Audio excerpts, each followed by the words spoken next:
On va commencer. Hein. Alors on va se préparer à un nouveau monde comme ça, Serge? On va essayer, hein, on va surtout essayer d'y arriver, quoi, et puis de faire avec. Bien, tout un programme qui va nous être dévoilé, je pense. Donc je vous remercie d'être là, à Histoire et Mystère de l'Aude. Notre ami Serge va se lancer. Il n'a pas le trac, hein. Il est sûr de ses faits. Le problème, c'est que je n'ai pas préparé la conférence. D'autant mieux. Donc si tu souhaites te présenter... Non, on n'est jamais mieux servi que par soi-même. Je vous rappelle simplement qu'à la pause, vous avez tous une boisson offerte. Il y aura nos fameuses crêpes qui vous attendront. Quand tu souhaites la pause, tu me fais un petit signe. Oui, nous ferons une petite pause, pas de problème. Tous ensemble. Quoi, tous ensemble? Je te cède la place. Merci. À tout de suite. Pendant que je me présente, j'essaye de... Je n'ai pas mis de chaussettes, donc les chevilles ne peuvent pas trop enfler, ou si elles enflent, il n'y aura pas trop de problème. Trop tard. On a tout vu.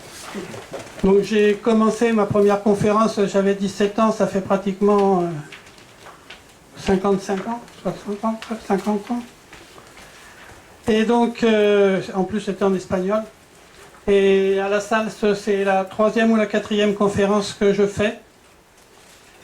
Donc mon parcours, bon bien sûr que depuis l'âge de 17 ans, il y a eu des arrêts. Hein, et la reprise s'est faite quand nous sommes venus dans l'Aude en 81, du côté de la vallée de la Cornélia. Donc nous avons poursuivi les recherches et nous avions quitté la région parisienne pour des raisons spirituelles, bien sûr. Et puis aussi des raisons de mieux vivre, quoi. Et puis depuis que je suis à la retraite, et bon, je fais plus de conférences, c'est-à-dire que ça fait déjà 14 ans, quoi. J'ai commencé aussi en Espagne à faire des conférences, et puis bon, revenir ici en France. Depuis 4 ou 5 ans, les choses ont quand même pas mal bougé, et donc ma compréhension a changé, pas forcément la vôtre, la mienne. On sera peut-être pas d'accord sur toutes les réponses que je vous apporterai, mais c'est pas grave, nous avons chacun un chemin et à chacun de le parcourir. Alors ce diapo, il est assez court, hein, ces questions du départ n'étaient pas prévues, mais bon, elles sont venues, les 2 premiers diapos sont venus comme ça ces derniers jours tout seul. Enfin bon, il a fallu quand même que je les mette sur l'ordinateur, mais enfin bon, c'était pas trop prévu. Ça me semblait tellement banal de poser ces questions que moi je me les pose depuis 20 ou 30 ans ou 40 ans. Et donc, c'est des questions que tout le monde s'est posées à un moment. Qui et que sommes-nous? Qu'est-ce que l'univers? Et les relations que l'on a dans cet univers, entre chacun de nous et puis ce que nous voyons et ce que nous ne voyons pas. Alors parce que la conférence s'appelait un chemin, notre chemin de lumière, comment le parcourir. Et donc je me dis parcourir le chemin, si on ne se pose pas des questions au départ, je ne vois pas comment nous allons pouvoir parcourir le chemin. Savoir où nous sommes et dans quel système sommes-nous afin de pouvoir avoir une meilleure connaissance. Quand matériellement nous créons quelque chose, nous faisons un petit audit pour monter une entreprise, savoir si nous avons l'argent pour monter, qu'est-ce qu'on va faire, comment nous allons la gérer, etc. etc. Les règles de l'état dans lequel nous sommes pour pouvoir les subir, ce n'est pas toujours agréable. Et donc là c'est un peu pareil. Si nous ne connaissons pas les règles de l'existence, nous allons n'importe où, n'importe comment, comme un bateau sans voile. Et donc, moi je commencerai par vous poser à vous la question. Est-ce que vous savez qui vous êtes? Ou ce que vous êtes aujourd'hui précisément? Est-ce que certains d'entre vous ont déjà la réponse? Quelqu'un? Pas trop bavard, hein? Pas trop bavard. C'est un cheminement. Le chemin, un cheminement. Le chemin, un cheminement, oui, mais comment? Qu'est-ce que c'est ce chemin? Comment on fait pour le parcourir? Qu'est-ce que nous avons comme moyen pour le parcourir? Deux grandes oreilles pour écouter le conférencier. Ça, c'est déjà pas mal, oui. Oui, de toute façon, nous n'avons pas que les oreilles. Hein. Nous avons aussi les yeux. Nous avons aussi notre ressenti, qui sont les trois principaux éléments qui nous permettent d'avoir des contacts avec notre environnement. Et déjà, les personnes, en fonction de ces trois facultés, agissent différemment. C'est-à-dire qu'il y en a qui on a besoin de leur montrer des images, il y en a d'autres on a besoin de leur parler, et la troisième groupe on a besoin de les toucher. Donc voyez-vous, nous sommes quand même différents les uns les autres, et l'approche que nous avons les uns envers les autres, nous serions obligés de tenir compte de ces éléments, parce que avec une personne, si j'aperçois qu'elle est beaucoup plus auditive, je vais essayer de m'exprimer clairement pour qu'elle puisse comprendre. Si elle est plus visuelle, je vais lui montrer des images. Donc voyez-vous, nous sommes quand même, qui sommes-nous? Déjà là, au niveau du corps physique, nous savons que nous sommes tout à fait différents. Qui sommes-nous? Mais ça, qui sommes-nous? Ça aussi, ça induit d'autres questions, c'est-à-dire la croyance en la réincarnation ou non, déjà. La mort, qu'est-ce que la mort? Donc, tout ça fait partie de qui nous sommes, et ce sont des éléments que nous avons ancrés en nous et qui nous permettent de déterminer un chemin en fonction de l'objectif et en fonction de ce que nous sommes et quelles sont nos croyances aujourd'hui.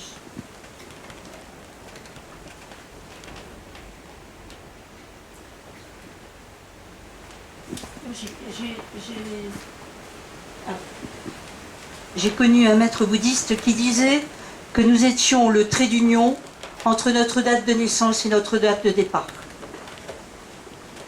Bon, oui, c'est un peu schématisé, bien sûr. Oui. Enfin, donc nous sommes dans le passage, quoi, le passage entre la naissance et la mort. Absolument, Oui. Absolument.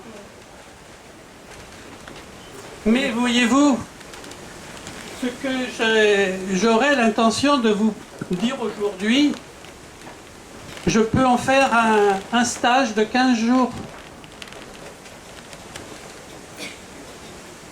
Donc, vous ne saurez pas tout en 2 heures. C'est pour ça que je suis parti sur ces questions, afin de répondre à vos attentes, et non pas de partir sur quelque chose qui soit bon, moi je sais, voilà, vous n'avez plus qu'à prendre, et puis sans discuter. Non. L'objectif de cet après-midi, c'est d'échanger, c'est de faire un débat. Donc c'est d'essayer ensemble de trouver nos réponses. Malgré que je vais vous apporter une solution, vous allez trouver une autre réponse. Je vais vous dire c'est comme ça, ah tiens, ben oui, c'est justement pas comme ça. Donc, parcourons ensemble ce petit bout de chemin. Au niveau de la réincarnation, par exemple, c'est un moment, quand nous pénétrons dans cette existence présente, si nous avons croyance et connaissance de la réincarnation, nous savons que justement il y a quelque chose avant qui fait que nous avons eu toutes des expériences antérieures, un vécu qui, en fonction des lois de la création, va nous apporter des directions différentes en fonction des incarnations que nous avons vécues. parce qu'il y aura les rachats, où il y aura les connaissances que nous avons et qui permettront que notre chemin aujourd'hui sera différent, sera plus facile, ne serait-ce qu'au niveau de la naissance. Est-ce que vous voulez qu'on approfondisse un peu plus la réincarnation ou ce problème? Ou on poursuit? Ce qu'on n'arrivera pas à dire, c'est pas grave, hein, on reviendra une autre fois.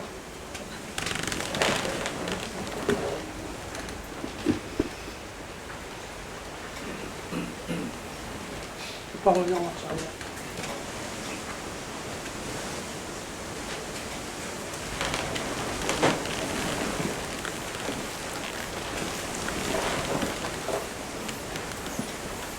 Or, bien sûr, nous pourrions dire qu'il y a une première incarnation. En partant d'ici et en revenant ici, ici c'est la matière.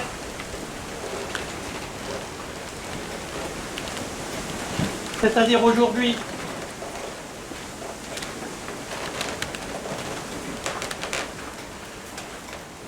Et donc, quand on part, on a un parcours à parcourir, on a des expériences à vivre qui sont, dont l'objectif est l'évolution, la prise de conscience du moi.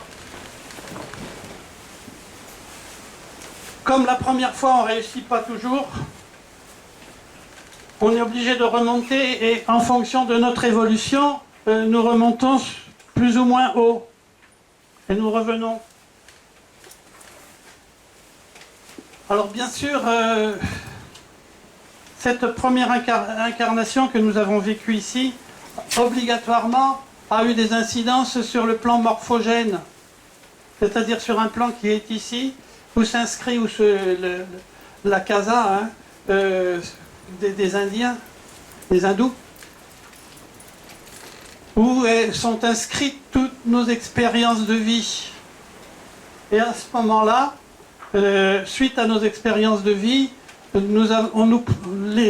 maîtres du karma nous proposent un chemin pour pouvoir continuer à évoluer.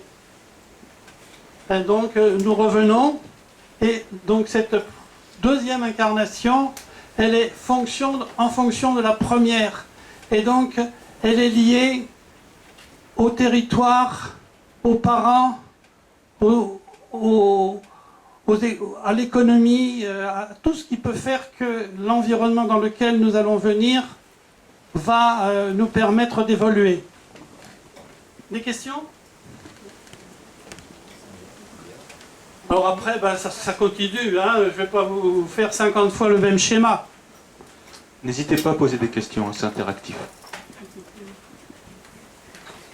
J'essaye de vous tester un petit peu là, mais... On choisit nos renaissances alors. Renaissance, oui, si vous voulez. Naissance et renaissance.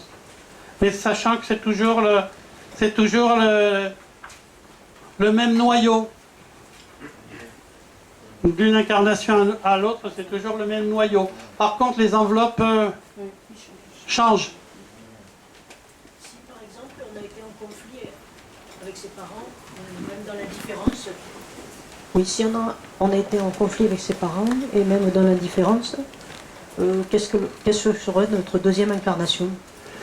Dans les parents comment Eh bien, ils seront de toute façon, lors de votre départ, lorsque vous revenez après ce départ, il va vous être proposé un chemin qui va correspondre aux besoins que vous avez. C'est-à-dire, ou bien vous ferez une expérience, vous en tant que parent, avec des enfants qui vont vous poser les mêmes problèmes que ceux que vous avez posés à vos parents. Et donc là, vous prendrez conscience du conflit et ou vous le résoudrez, ou bien vous ne le résoudrez pas. Si vous ne le résolvez pas, il va s'amplifier. L'incarnation suivante sera encore beaucoup plus difficile. C'est-à-dire les expériences conflictuelles qu'il y a dans la famille seront amplifiées. Donc nous avons tout intérêt à faire profil bas. Donc c'est surtout comprendre qu'il y a toujours une raison et que rien ne sert d'aggraver le conflit parce que nous sommes la source du conflit généralement. Par contre, si nous temporisons les énergies que nous émettons et que nous recevons, qui sont toujours des énergies, je vous en parlerai tout à l'heure, en fonction de la loi de l'affinité, eh bien, ces énergies sont modifiées. Si par exemple, une personne qui boit dit « moi je ne veux pas me marier avec un alcoolique », ça c'est sûr qu'elle va tomber sur un alcoolique. Hein. Le jour où elle aura changé de comportement, là, elle tombera sur une personne qui sera différente. Voilà. Ça, c'est qui sommes-nous aujourd'hui? Mais que sommes-nous? Que sommes-nous quand nous partons d'ici? Nous endossons des enveloppes. Ces enveloppes, parce que nous sommes bien obligés d'avoir des contacts avec le plan sur lequel nous sommes. Donc ici sur Terre, nous avons une enveloppe physique qui nous permet d'avoir des relations de travail, des relations avec l'environnement, des relations avec nos partenaires, nos amis, nos voisins. Donc, cette enveloppe, c'est la dernière que nous avons, que nous utilisons ici. Mais quand nous quittons ce plan pour revenir ici, nous avons quand même le besoin d'entrer en contact avec le plan qui est plus haut. Donc, là, entre les deux,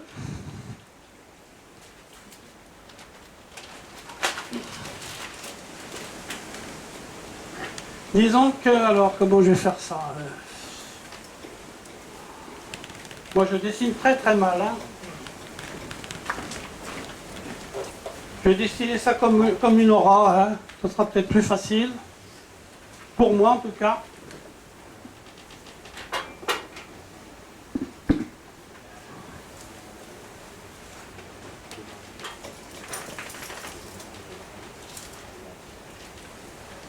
Je vais bientôt plus avoir de place.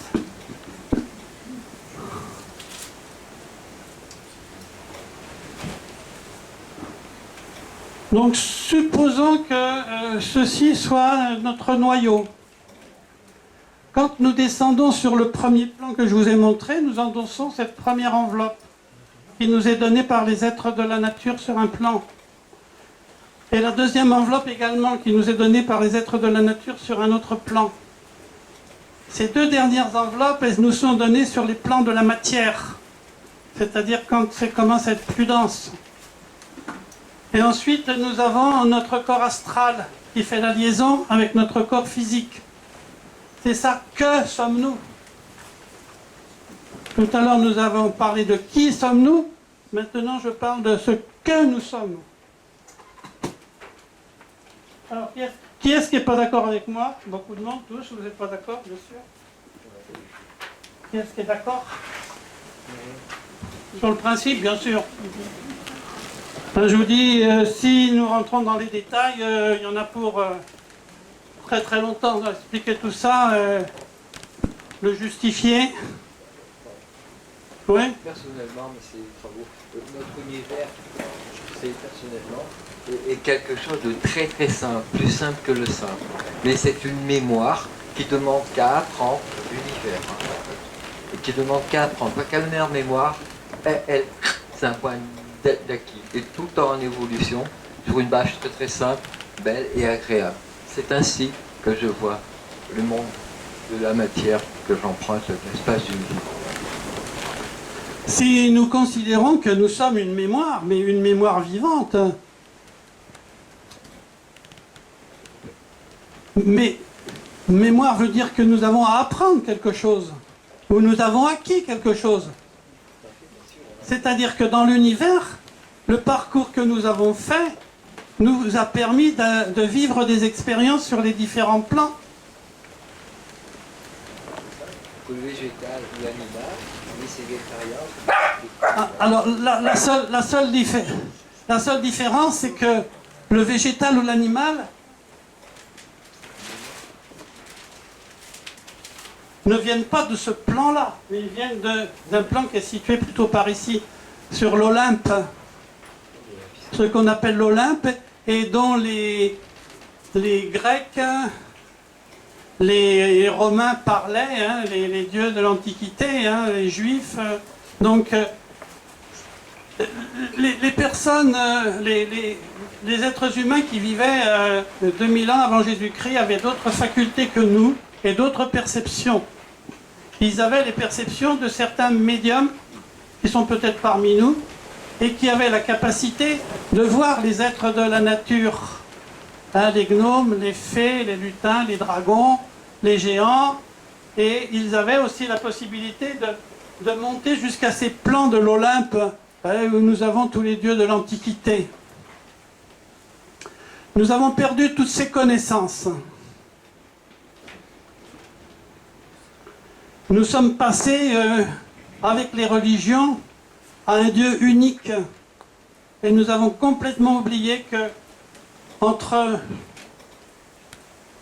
un Dieu unique, un créateur, ou la source, vous l'appelez comme vous voulez, hein, mais c'est-à-dire l'origine de tout, nous avons complètement oublié qu'entre l'origine de tout, qui est aussi en même temps, qui permet aussi la formation et l'existence du tout, qui est aussi,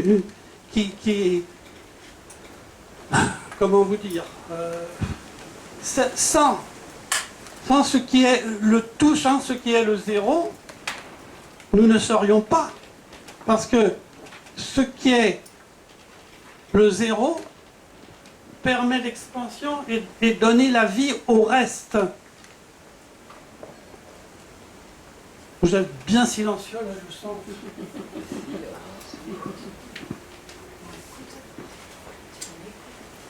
Vous écoutez? On n'a que 2 heures, alors vu que ça peut prendre 15 jours, on préfère t'écouter pleinement. Non mais oui, non mais c'est vrai que ça peut prendre 15 jours, mais je préférerais quand même ne pas m'étaler trop, quoi, hein, parce que là, mais je voudrais aussi que vous preniez conscience de qui et ce que nous sommes.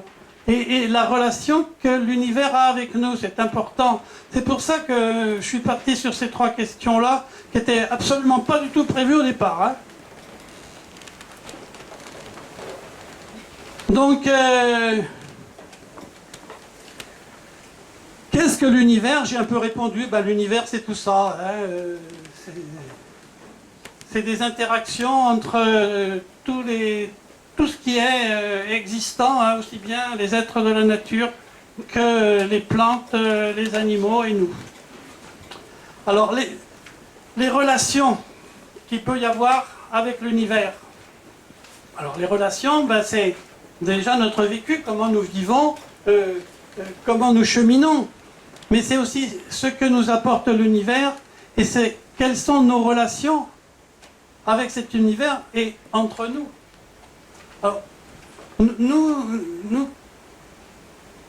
je vais dire parce que je ne vais pas parler pour vous, je sais que à partir du moment où nous avons à parcourir un chemin, ce chemin, il impose des conditions. Et nous savons très bien que sur cette terre, il y a des lois. Les lois de la physique, les lois de la chimique, toutes les lois que vous pouvez imaginer, de la gravité, bon.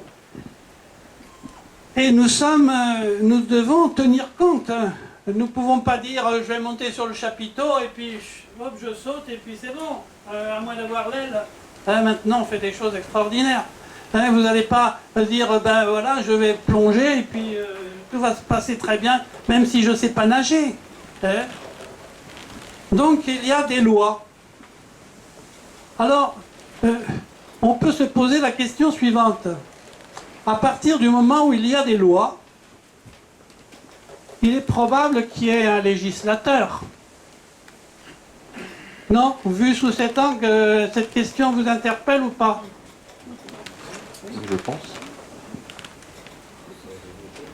Donc, un législateur qui fait que sur chacun des plans, nous devons pouvoir avoir contact et possibilité d'expérience sur chacun de ces plans. Il y a un petit problème pour l'être humain. C'est qu'il semble que nous ayons le libre arbitre.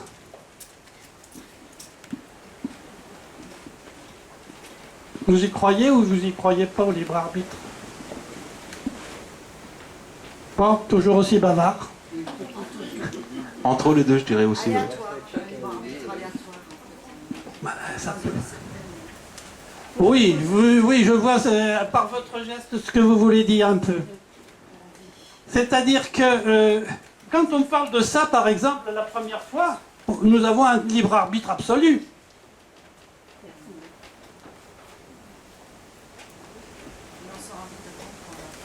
Oui, bien sûr, assez rapidement, nous apercevons qu'il n'est pas absolu parce que nous avons l'obligation des rencontres et puis des retours.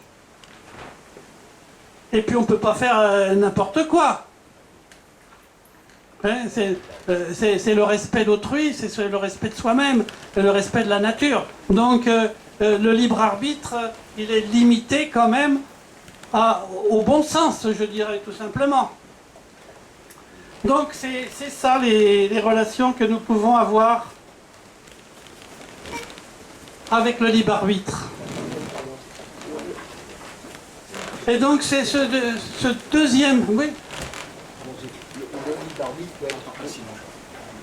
Comme nous sommes, donc la matière, c'est trois dimensions, nous avons cela en nous, et le libre arbitre étant celui-là, le troisième corps, alors que l'esprit reptilien, donc il n'y a pas de libre arbitre dedans, c'est l'esprit ternaire, l'esprit binaire, c'est ce qu'ont les reptiles. Donc nous avons ce libre arbitre-là, qui est donc chacun d'entre nous, qu'elle soit négative ou positive. Il y a des gens qui ont leur libre arbitre. Il y en a de faire les guerres et tuer tout le monde, et d'autres de sauver les autres. Alors, moi j'aurais une réponse différente, bien sûr. Laquelle? Ah, moi je fais une différence entre l'intelligence et l'esprit.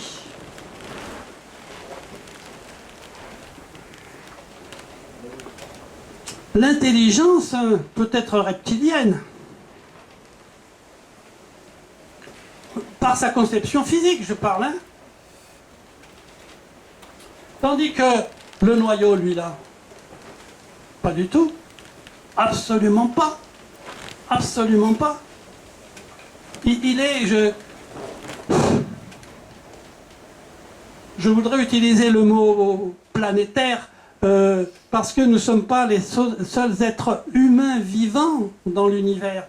Donc, je dirais, ce noyau, je vais peut-être utiliser le mot universel.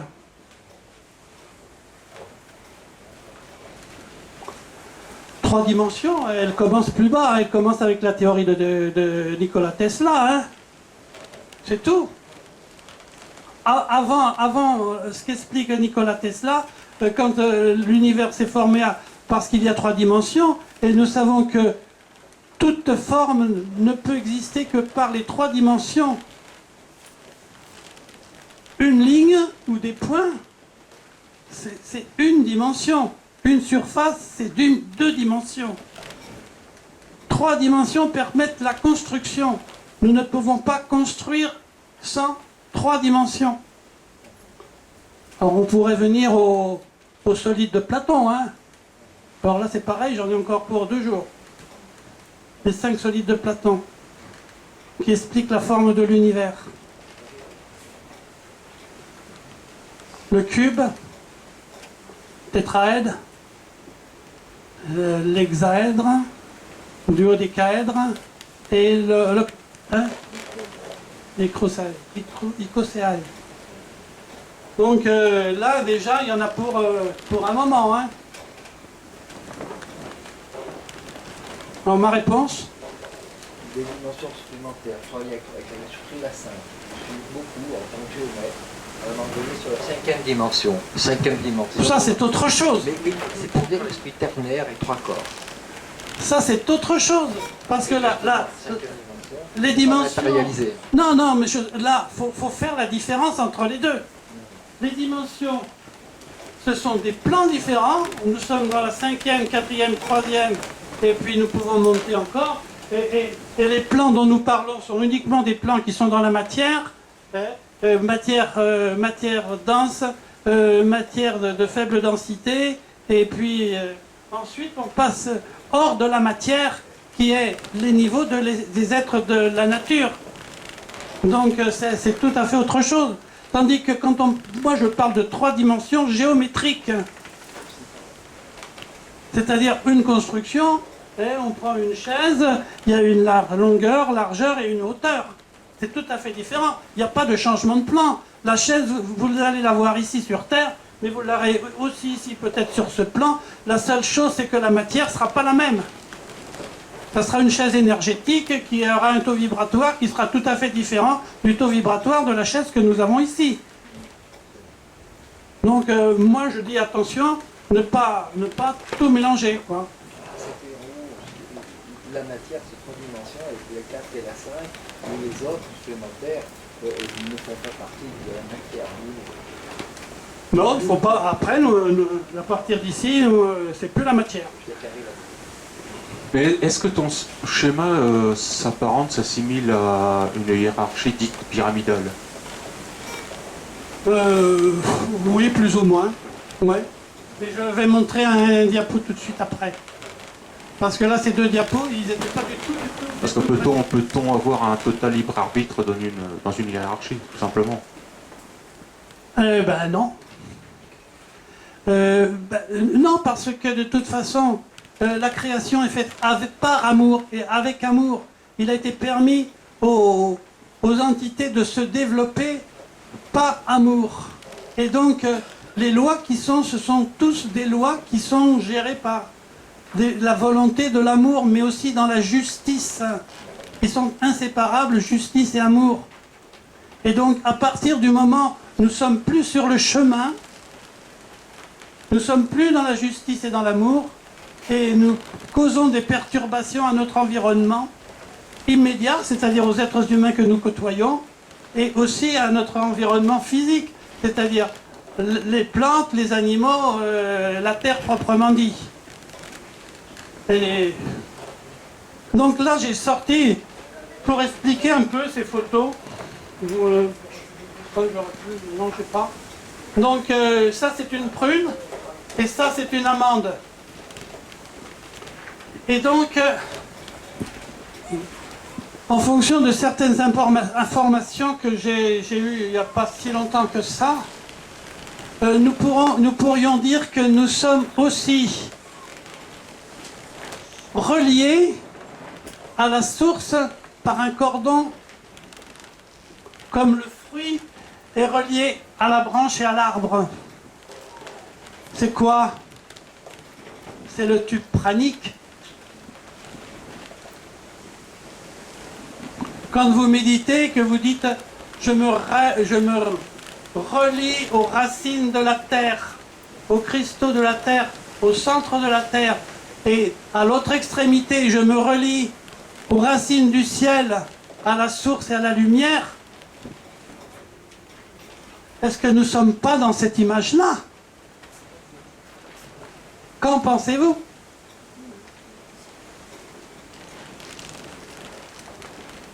C'est simple, beau et agréable. Nous savons que le macro et le micro sont faits sur le même modèle. Hein. Finalement, tout ce que je suis en train de vous dire, il suffit d'ouvrir les yeux.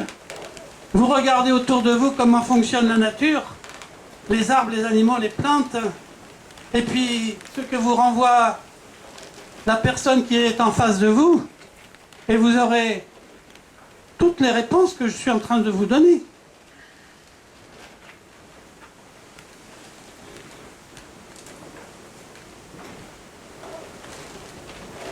C'est simple, c'est une photo que j'ai prise dans le jardin il y a 2 ans. Je ne savais pas quoi en faire. Je me dis tiens, pourquoi pas aujourd'hui?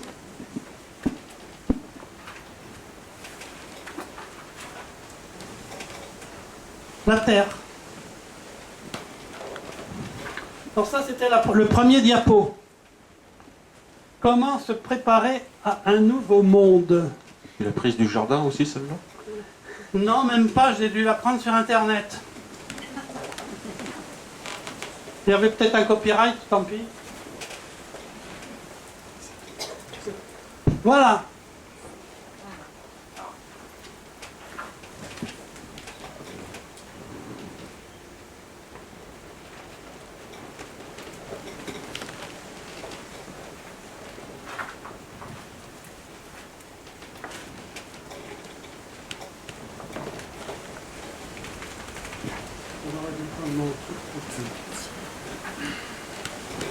Nous sommes là, aujourd'hui. Nous avons la possibilité de prendre une enveloppe ici, une enveloppe là. Et ici, nous avons les êtres de la nature, dont je parlais tout à l'heure. Jardin des soins. Des aides, nous en avons sur tous les plans. Et ensuite, les aides spirituelles que nous avons sur ce plan-là aussi.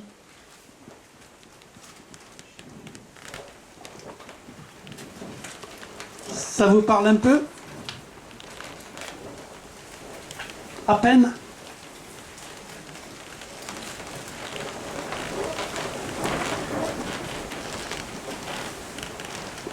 Vous êtes toujours d'accord avec moi? C'est bizarre ça. D'habitude, les gens ne sont pas d'accord avec moi. C'est faux.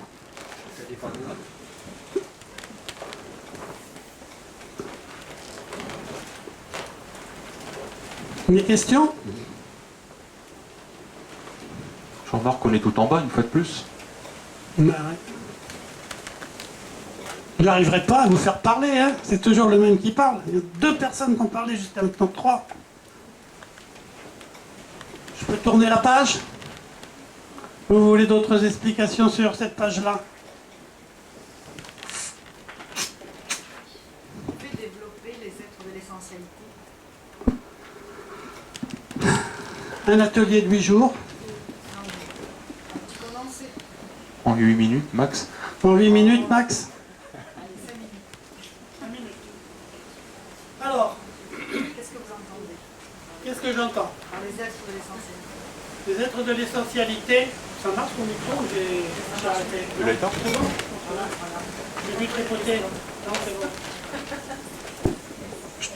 Ah, voilà. Alors, nous devons. Non, pas. Ils ne veulent pas que je vous réponde. Voilà. Je n'avais pas posé la question. C'était pas la bonne question. C'était peut-être pas la bonne question. Là, ça marche mieux. Ah, ça y est.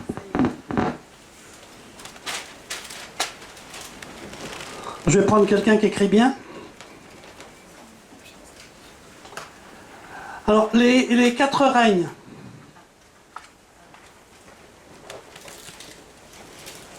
Minéral,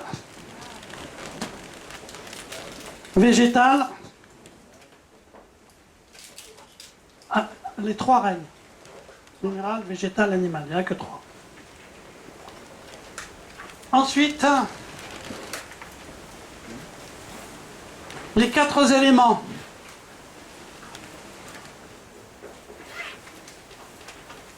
Eau, terre, feu et air. Il y en a un 5e, mais j'en parle pas. Ouais. Les terres, on parle pas. Donc, vous avez ici les ondines et tous les êtres de l'eau, avec toute la hiérarchie. Vous avez ici tous les gnomes, les géants, et toute la hiérarchie. Vous avez les êtres du feu, les salamandres. Il y en a une ici. Et puis ensuite, les dragons, bien sûr. Les êtres de l'air, les sylphes. Ensuite, au niveau du minéral, vous avez les gnomes et tous les êtres qui s'occupent du minéral. Hein. Chaque minéral a une énergie Et à la limite, si nous avons besoin d'une pierre, là j'en ai pris une, parce que j'en avais besoin d'une aujourd'hui, mais je ne suis pas obligé de la prendre. Je peux me connecter à l'énergie qui est sur le plan du dessus et demander d'avoir l'énergie de cette pierre. Donc il y a encore une hiérarchie végétale. Toutes les plantes. Chaque plante a un responsable. Et sur une ligne de haricots, vous avez toujours un haricot qui est un peu plus grand que les autres et qui sert de maître et qui permet aux autres de distribuer les énergies et de les recevoir. L'animal, vous avez les animaux totems, vous avez tout ce qui est animaux, et chaque animal ayant des caractères spirituels bien précis. Le seul problème que j'ai rencontré,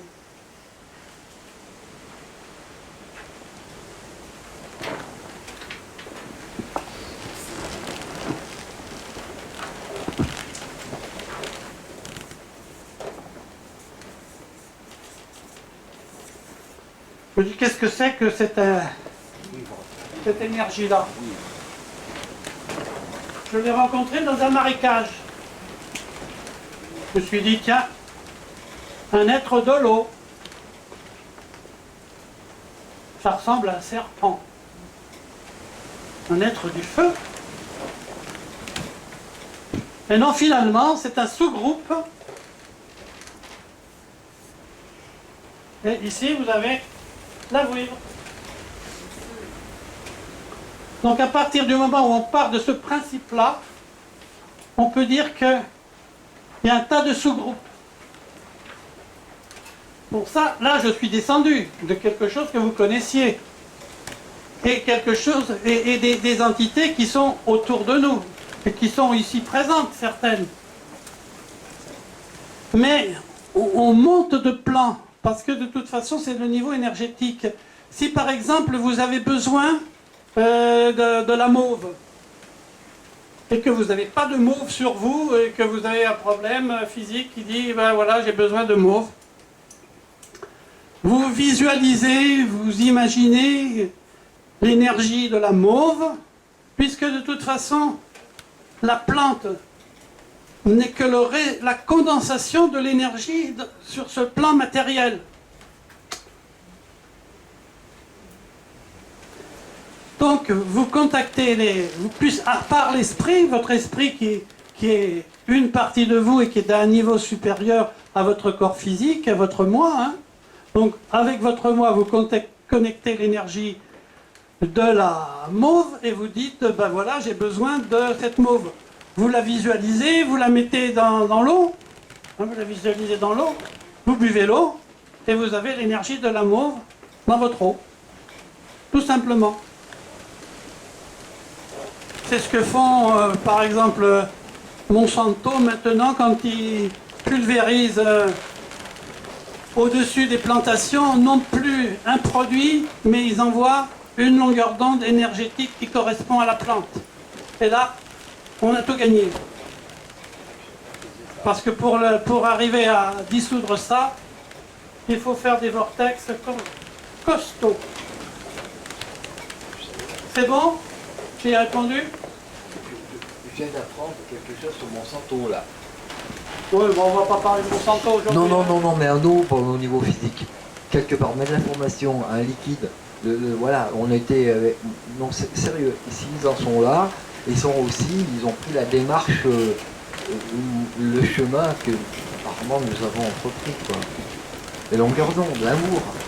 Ah bah bien sûr. De toute façon, il y a Montagnier là, qui a fait une conférence il n'y a pas longtemps en expliquant, ou c'est sur YouTube, je ne sais pas, avec l'ADN.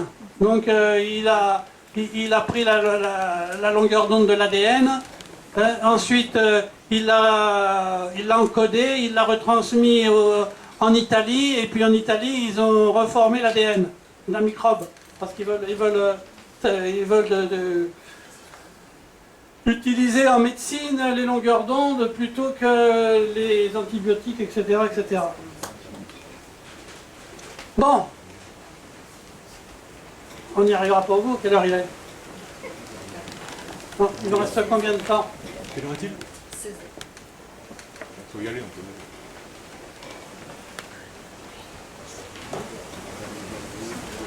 Bon, elles ne sont pas toutes là, les lois. Il y en a d'autres. Vous avez la loi du plus fort, mais la loi du plus fort, dans l'amour, c'est autre chose. C'est pas de taper sur le voisin. C'est parce qu'on est plus fort, on lui apporte quelque chose de plus. La loi de l'affinité. Vous arrêtez si vous voulez que je vous précise quelque chose sur une des lois. Hein. La loi de l'attraction. La loi de la réciprocité. La loi de la rétroactivité.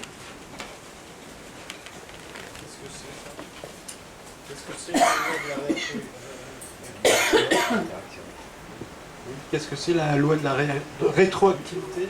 C'est à peu près la même loi que la réciprocité, c'est-à-dire, ça revient, c'est pareil. Hein.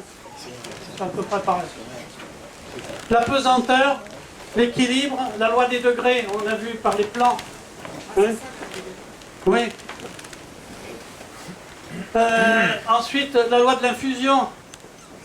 On en a parlé tout à l'heure quand on allait mettre une pensée dans l'eau, là. Mais on peut le faire pareil au niveau, on peut faire au niveau de nos expériences vécues de tous les jours. C'est-à-dire que on se dit, bon ben voilà, j'ai un projet, j'ai mis l'intention de pouvoir le réaliser, je demande de l'aide et on laisse le projet mûrir. Ouais, mais c'est pas vrai. C'est presque pareil. Mais on laisse le temps. On laisse le temps que le processus se développe. Mais l'intention, c'est quelque chose que vous émettez, l'intention. Après, vous lâchez. Et après, ça s'infuse. Après, ça s'infuse. Ça marche pas. Ensuite, la loi de la précipitation. C'est presque comme l'infusion. C'est-à-dire, on met quelque chose et ça se condense, ça se précipite. Mais les lois contraires sont également valables. La loi du plus faible, la loi... Ouais, mais de toute façon, il y a toujours le côté positif et le côté négatif de la loi. Hein. On l'utilise comme on veut. T'énerve pas, Serge. Alors ensuite, la loi de l'harmonie. Les irradiations. Hein, bon. Ensuite, les lois de la nature. Ouais, on en a parlé un peu. La loi de la sexualité et de la reproduction. La loi de la beauté. La loi de l'amour. À partir du moment où on cultive la beauté, on cultive souvent l'amour et la justice en même temps. Alors, elles permettent de cheminer sur des voies balisées, en sécurité, déterminant les droits et les devoirs de l'être humain. Mais c'est là la limite du libre arbitre. Voilà, parce que voilà, on a le choix dans des limites. Dans des limites. Voilà, on a le choix dans des limites, mais on a aussi le choix hors des limites. Mais à partir du moment où vous êtes hors des limites, vous êtes dans votre autodestruction. On passe à d'autres lois peut-être. C'est les mêmes lois. C'est les mêmes lois. La seule chose, c'est que vous allez sur la loi de la décomposition. C'est-à-dire que tout ce que vous avez acquis au niveau de votre expérience spirituelle, de votre évolution, vous le perdez. Et vous revenez à zéro. À zéro. Non, désintégré complètement, vous redevenez germe, vous revenez le noyau de la prune. Donc il faut tout recommencer à zéro. Si vous le voulez. Donc vous recommencez sur le plan plus haut là. Et vous vous rappelez plus de ce que vous avez fait. Ah. Et c'est ce que la Bible appelle la deuxième mort. Mais ils ne savent pas ce que ça veut dire la deuxième mort. C'est la mort spirituelle. Oui. Je n'ai pas compris la loi de l'irradiation. Ben, l'irradiation, nous irradions. Hein. C'est l'aura. c'est toutes les énergies que nous émettons, les énergies de la nature, c'est les relations que nous avons entre nous. Ça, c'est la loi de l'irradiation. Est-ce que une question sur par rapport à la première loi? On tout à l'heure sur ce webinaire, Darwin, serait-il pas la loi de Darwin, la loi de la nature, la raison du plus fort est toujours la meilleure? Que des humains reprennent de temps en temps. Ou les dinosaures vivaient ainsi à ce webinaire. Oui, mais c'est la loi du biotope, c'est-à-dire que dans un biotope, il y a un équilibre qui se produit, une évolution qui se produit. À partir du moment où il y a la fleur, il y a l'abeille. À partir de... voilà, ainsi de suite, quoi. Hein. Et il y a toujours complémentarité, évolution. Hein. Quand s'est formée la Terre au début, la Terre était nue, donc il y avait uniquement du vent, de l'air et de l'eau. Et à partir du moment où la roche a été oxydée par le vent, l'air et l'eau, elle a permis aux énergies subtiles de faire les lichens et la mousse. Et ainsi de suite. C'est pareil, hein, on en parlerait encore pendant... Ce qui nous anime, c'est notre libre arbitre, le troisième élément. Le libre arbitre. Soit négatif ou positif, on a donc chacun notre libre arbitre. Chaque être humain, chaque animal, chaque végétal doit avoir, je pense à hier, les plantes qui s'entourent, elles ont leur libre arbitre de choisir leur arbre ou pas. Excusez-moi. Oui, oui. Bon, pardon, autant pour moi. Donc le libre arbitre, voilà. Le libre arbitre, comme on a dit tout à l'heure... c'est pas la raison du plus fort. C'est pas la raison du plus fort, le libre arbitre. La loi du plus fort, c'est être conscient que, étant le plus fort, on doit aider autrui. Et non pas, c'est tout. Mais c'est une loi qui fait, c'est une loi aussi qui vibre dans les irradiations et dans l'énergie en même temps. Parce que le plus fort, il attire aussi le plus faible. Parce qu'il il est là pour le soutenir, l'aider, le promouvoir. Et non pas pour l'écraser. Hein, donc il y a toujours le côté positif et le côté négatif. C'est à savoir. Une neutralité aussi. Hein. Sans l'esprit du vide, le neutre, nous ne serions pas là. Excusez-moi. Je suis à l'écoute. Bon, ensuite, donc, je vous ai expliqué la création, le chemin que l'on a à parcourir, etc., nanana, qui nous sommes. Mais il y a aussi un travail à faire sur nous. Et ce travail à faire sur nous, c'est souvent dans le regard des autres que l'on voit. Et si on a le courage de se dire, tiens, il m'a dit que j'étais comme ci, comme ça, je vais m'introspecter et je vais réfléchir si il dit juste, et à ce moment-là, je vais entreprendre le travail nécessaire pour changer. Il faut avoir du courage. Il faut accepter le regard de l'autre. Ensuite, il y a la méditation. Je vous ai parlé un peu là, tout à l'heure de la méditation, hein, qui fait qu'on se relie à la source et à la terre, et qu'on active tous nos chakras, qui sont chacun des centres énergétiques, et qui permettent un équilibre de notre corps. On en parlera encore. Le travail énergétique, mais en même temps que le travail, en même temps que la méditation. C'est-à-dire, comment dire, travail énergétique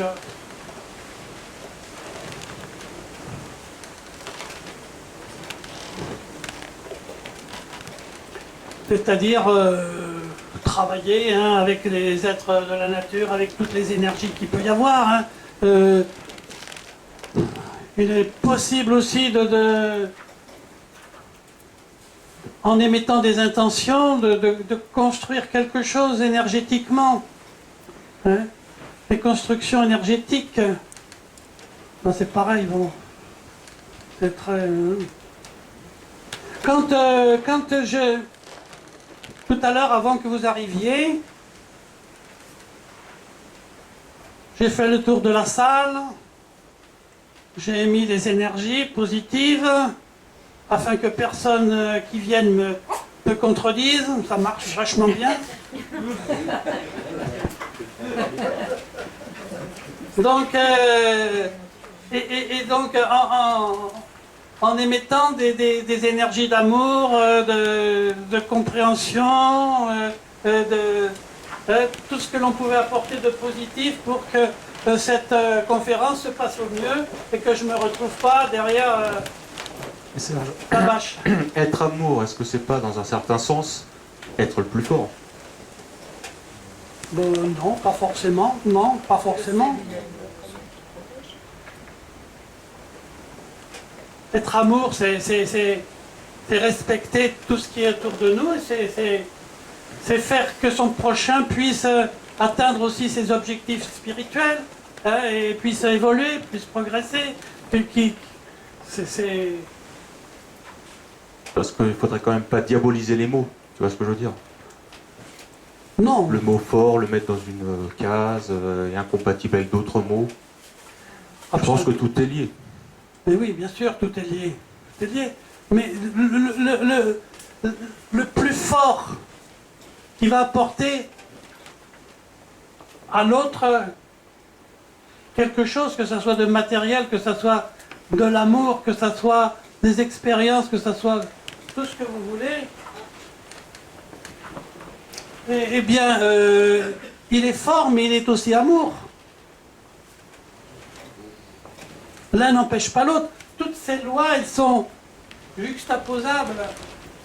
C'est un ensemble indispensable pour la bonne marche de la création.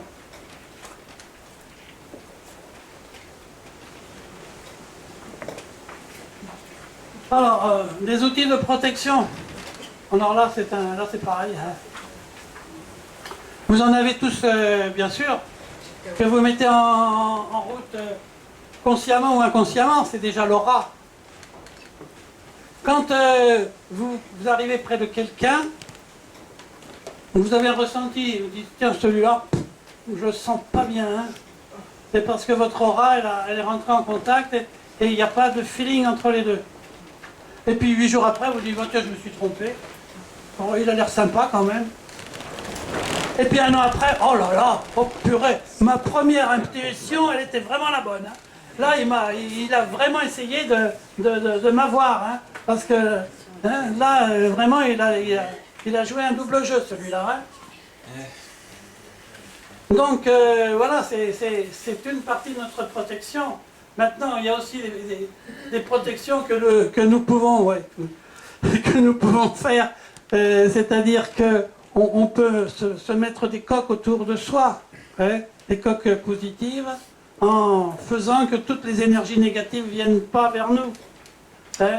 Donc ce sont tous les outils de protection que nous pouvons avoir. Il y a aussi l'activation de tous nos sens, c'est-à-dire les tubes que nous avons au bout des mains, au nez, aux yeux, au troisième œil, aux genoux. Toutes ces sortes d'antennes qui sont des antennes de nos autres corps, on peut les mettre en route et ça nous donne beaucoup plus de vigilance. Parce que nous devons être vigilants. Et nous devrions être à l'écoute aussi de tout ce qui se passe aujourd'hui et tout ce qui va se passer tout à l'heure ou demain ou après-demain. Donc, c'est mettre en route tous ces outils d'écoute et de protection. Ensuite, bien sûr, à partir du moment où nous avons un certain contact avec les autres, on irradie, hein, donc irradions positivement, hein, avec amour et compassion. On fait une pause là? Allez. Petite pause. Vous avez des questions avant, peut-être? Quelle différence faites-vous entre amour et compassion? Ah, ouais, c'est toujours la bonne question, ça. Comme toujours au moment de la pause. Hein. Ah ouais. Ça, il a demandé après la pause. Après la pause, je vais y réfléchir. Je vais y réfléchir. Non, mais je pense que vous avez la Moi, réponse. j'avais toujours entendu que la compassion, c'est vraiment comprendre, se mettre à la place de l'autre. Plus que c'est l'empathie, c'est se mettre dans la peau de l'autre et comprendre comment il faut. Ouais. Mais c'est le comprendre. C'est le comprendre. C'est un amour Sans jugement. Ouais, sans jugement. Moi, je descends un petit peu parce que je voulais voir comment vous le... Ah oui, merci, c'est sympa. D'accord. À la petite pause. Mais justement, non, justement, je voulais avoir une autre. Au contraire, c'est pour ça que je suis là. C'était pour avoir votre. La compassion, c'est vraiment ressentir. C'est l'autre. Ah, ouais. Ouais, oui. L'empathie, c'est plus intellectuel. La compassion, c'est ressentir la souffrance de l'autre et pouvoir lui apporter. C'est être l'autre, hein, C'est être l'autre. tout simplement. Bien, petite pause. Merci Serge. La pause. C'est vrai que les sujets indiqués sur l'affiche sont nombreux et il faudrait pratiquement tous, il va falloir tous les traiter les uns après les autres. Et donc, on peut reprendre l'affiche là pour voir ce qu'il y avait.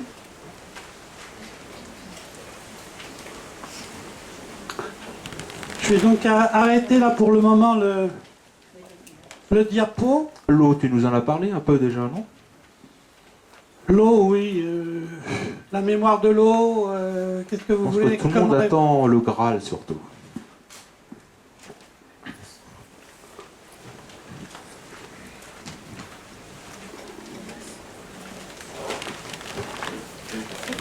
Approche avec les êtres de la nature, je crois qu'on en a parlé, hein, j'en ai parlé, pas de problème. L'étude des lois de l'univers et son organisation aussi. Le Graal. Gros sujet. Au chapitre.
Alors,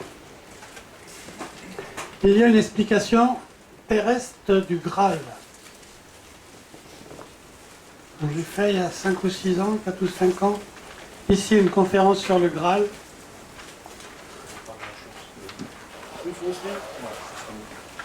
Après Jérôme.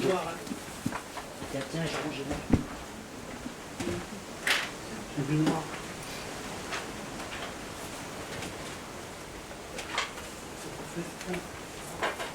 Le rouge est fait exprès.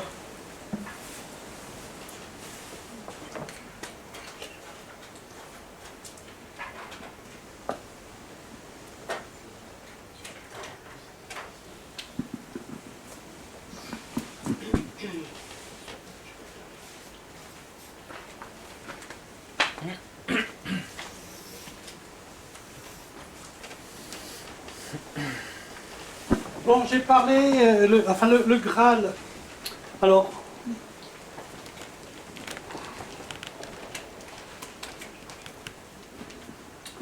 la coupe qui a reçu le sang du Christ. Je ne vais pas vous parler de ça.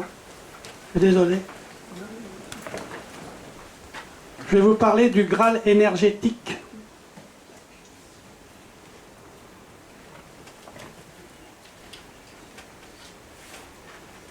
Vous avez les différents plans que je vous ai expliqués tout à l'heure, les plans de la matière, les plans de l'essentialité, les plans du primordial, c'est-à-dire la première création qui a été faite en fonction des lois des 3 dimensions,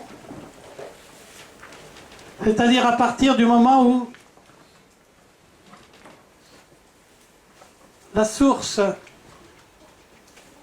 le zéro, a dit que la lumière soit, il y a eu la mise en œuvre en 3 dimensions des plans, c'est-à-dire que a pris naissance la longueur, la largeur et la hauteur qui a donné la formation des plans. Le Graal, c'est le portail qui existe entre... Le Graal, c'est le portail qui existe entre l'origine et l'univers. C'est par là que passent toutes les énergies. C'est par là que le jour de la Pentecôte, quand l'énergie descend et qu'elle est descendue sur le Christ, elle part de là, cette énergie. C'est un château, c'est un manoir, c'est le manoir du Graal. Et donc, pour moi, le Graal, avant tout, c'est donc l'origine de toute, c'est par où passe l'origine de toute vie. C'est le portail entre la source et l'univers.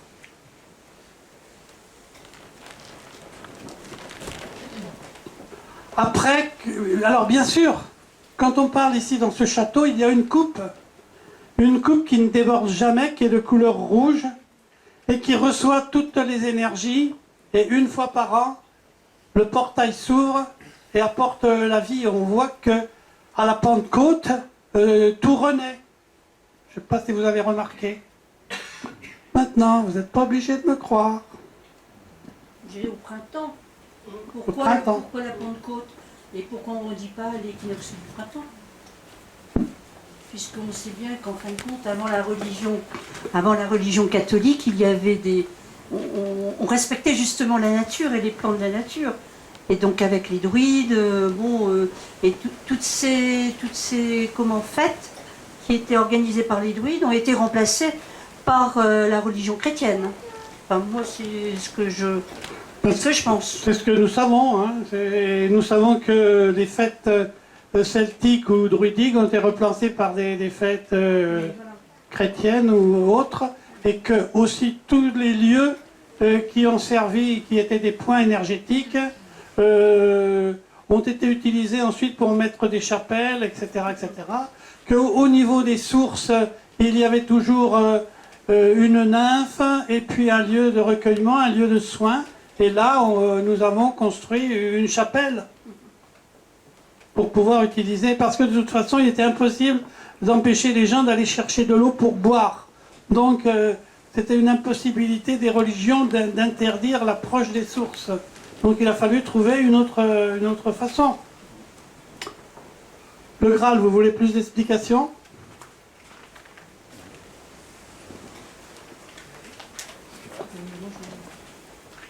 Alors bien sûr, sur chaque plan se retrouve le même château qui irradie le plan, qui apporte des énergies qui sont de moins en moins éthériques et qui sont de plus en plus denses. Nous savons que quand il y a l'éloignement d'une source, quelle qu'elle soit, une source de chaleur, nous savons que le fer, à une haute température, 1800 ou 2000 et quelques degrés, il va fondre, et qu'ensuite on l'éloigne du feu, il se condense de plus en plus. Le principe est le même, donc l'énergie passe de ce plan-là à un nouveau château ici, à un nouveau château là, qui sert de portail en même temps. Hein, c'est un passage. Hein. Alors bien sûr, il y a tous les êtres de la nature qui sont là et qui font ce travail et qui conduisent les énergies. Qui conduisent d'un côté les énergies qui sont des énergies qui sont dans l'administration, parce que les êtres de la nature peuvent, nous pouvons dire que ce sont les administrateurs de la création, de l'univers, c'est-à-dire ils font fonctionner le minéral, le végétal, l'animal, les plantes et tout. Et de l'autre côté, enfin on ne peut pas dire de l'autre côté, un autre canal d'énergie, ce sont les êtres spirituels et les êtres humains qui, quand la Terre est prête à nous recevoir, nous sert de lieu de vie, et aussi elle nous apporte tout ce que nous avons besoin pour notre alimentation. Donc c'est une façon dont fonctionne l'univers, hein. D'un côté l'administration, les êtres de la nature, et de l'autre côté les êtres humains qui profitent du gîte et du couvert. Et nous sommes seulement autorisés à profiter du gîte et du couvert. C'est comme si j'arrivais dans une de vos maisons et que j'y mette le souk, quoi.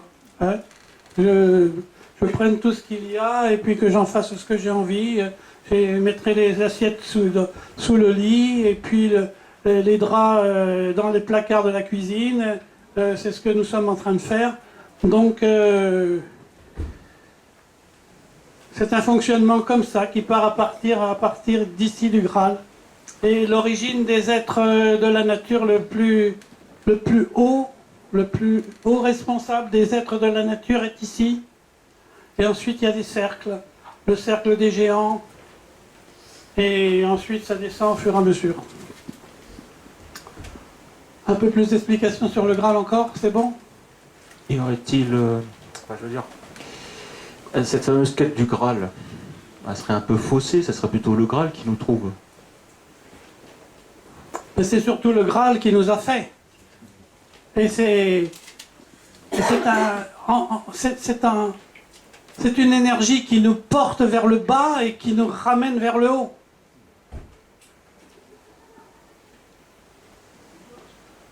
Et alors quand au Moyen-Âge, on a parlé de la quête du Graal et puis des chevaliers de la table ronde et tout ça, les poètes avaient ce sont des créateurs, ce sont des gens qui ont de l'imagination et de l'intuition. Ils ont vu cette coupe du Graal, mais ils l'ont vu sur ce plan-là. Mais avec les filtres que nous avons, nos capacités de comprendre, ils ont ramené ça à un plan matériel. Hein? En gardant toujours les mêmes couleurs, en parlant toujours que c'était une coupe, en parlant qu'elle débordait, et puis la quête, bien sûr. Hein? Mais ça a été une transposition matérielle d'une réalité éthérique. Hein? On pourrait le reformuler alors, la quête du Graal. Comment vous le reformuleriez, la quête du Graal? Je reformulerai par notre retour sur notre plan d'origine. La recherche de notre moi supérieur, de notre noyau. De notre essence. De notre essence, la prise de conscience de ce que nous sommes réellement, intérieurement, fondamentalement, et disons dans toute notre intégralité, dans toute notre ce que nous sommes réellement, parce que finalement au niveau physique nous sommes pas nous sommes un peu dans le virtuel, dans l'imaginaire. Nous n'avons pas la connaissance de notre réalité. Nous sommes dans l'imagination, nous sommes dans l'illusion un peu. Nous sommes très limités au niveau des connaissances que nous pouvons avoir de notre environnement et de nous-mêmes. Donc c'est cette recherche, c'est cette quête du Graal qui fait que le retour vers notre conscience, notre essence, notre autoconscience. Mais qui va vers... après, dans les lois, bien sûr, vers l'amour d'autrui, la justice, la pureté, la compassion. Et quand nous avons terminé notre parcours ici, nous devenons des aides, des guides pour d'autres personnes qui entreprennent un parcours je dirais initiatique, spirituelle, ce que vous voulez, le mot que vous voulez.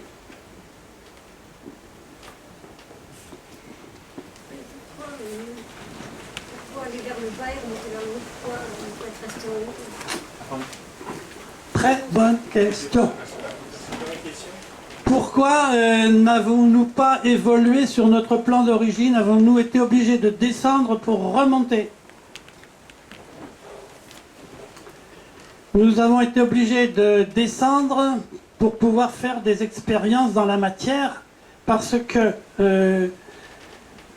la densité ici dans les plans du haut est tellement faible qu'il n'était impossible de faire des expériences, et la loi de l'affinité fonctionnait dans son intégralité. Donc les gens qui se ressemblaient étaient ensemble, et donc il était absolument impossible de faire des expériences différentes et variées, quoi, hein. Tandis qu'ici, sur Terre, avec nos enveloppes, nous pouvons côtoyer tout type d'individus dans tous les chemins, puisqu'il existe 7 chemins qui sont les 7 chemins des 7 couleurs des maîtres des archanges, hein, les 7 couleurs, qui sont aussi les couleurs de l'arc-en-ciel, les principales couleurs de l'arc-en-ciel. Et donc, chacun prenant un chemin et remontant, et ce qui permet que quand les 7 couleurs se regroupent, d'avoir la pureté du diamant et vraiment ce qui est parfait, quoi. Donc En haut, à l'origine, tout n'est pas unique. Rassemblé, il y a 7... ah ben, à partir de là, il y a de toute façon, il y a 7 archanges ici. Il y a 7 archanges. Et à partir d'ici, il y a les rayons, les 7 chemins qui sont possibles de suivre à partir du manoir du Graal. Puisque je vous ai dit tout à l'heure que nous étions reliés à un fil conducteur comme les fruits, et le fil conducteur auquel nous sommes reliés est ici, au manoir du Graal. Hein? Oui, nous partons inconscients et nous vivons conscients. Il n'y a pas... La pression et la lumière est tellement forte en haut qu'il n'y a pas de possibilité de faire des expériences. Donc nous sommes obligés de descendre pour faire les expériences dans la matière.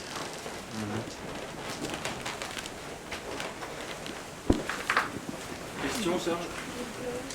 Alors maintenant, c'est quoi les outils utiles énergétiques pour notre chemin, là?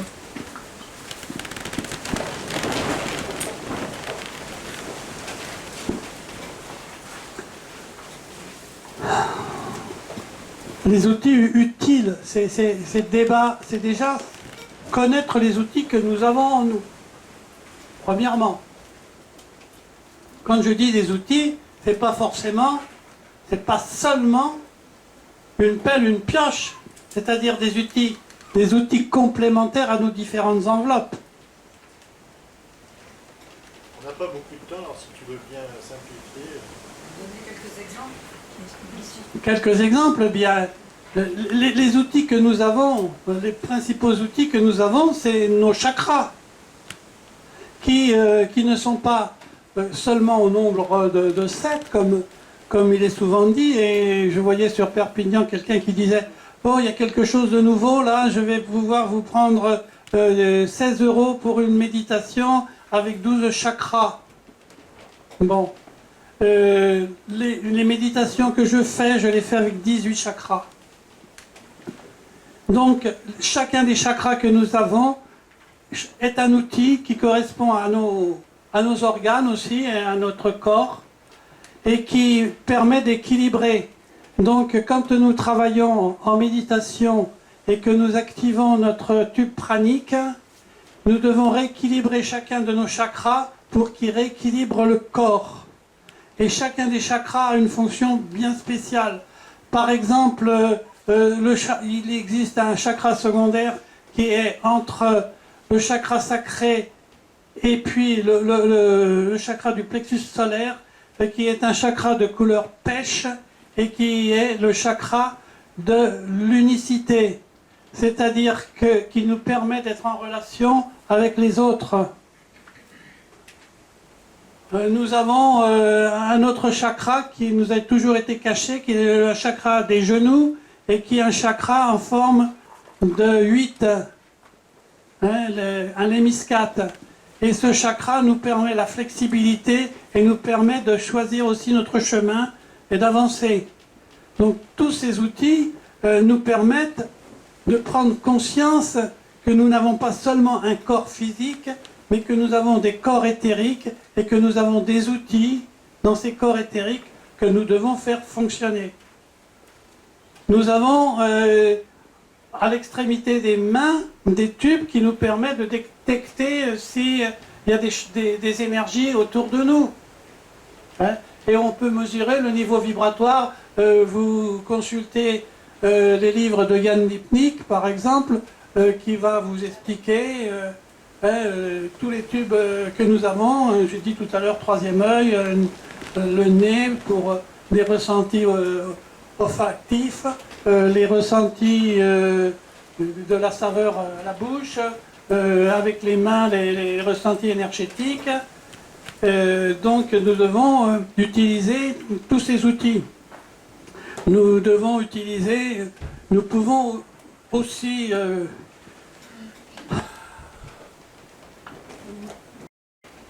nous avons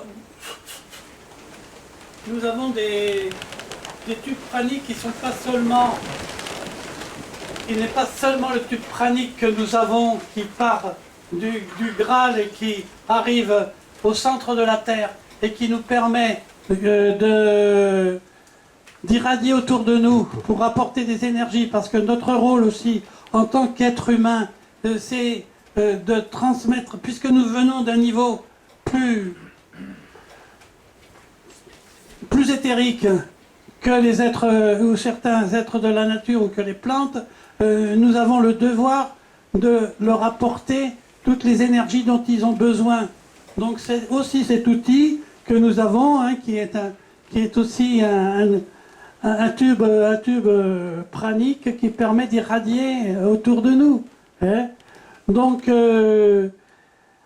après, nous pouvons aussi utiliser des outils de protection, c'est-à-dire que quand nous savons qu'il y a des problèmes dans notre environnement ou que nous allons aller dans un lieu qui est dangereux, nous pouvons nous positionner et imaginer autour de nous une coque de protection qui va renvoyer vers l'auteur toutes les énergies négatives qu'il émet, et c'est la loi de la réciprocité, c'est la loi c'est le miroir, et elle laissera passer seulement les énergies qui sont en affinité avec nous.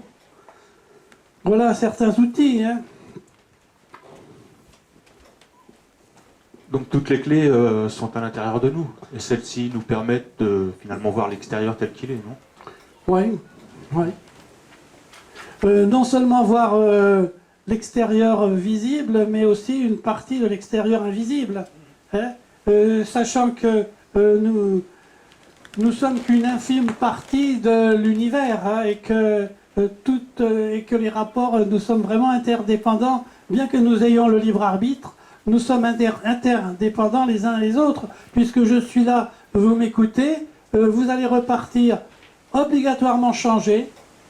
Vous ne partirez pas forcément avec ce que je vous ai apporté, mais vous partirez avec autre chose, parce que ce que j'ai dit vous permettra peut-être de réfléchir et d'avoir une autre vision sur certaines questions que vous vous êtes posées.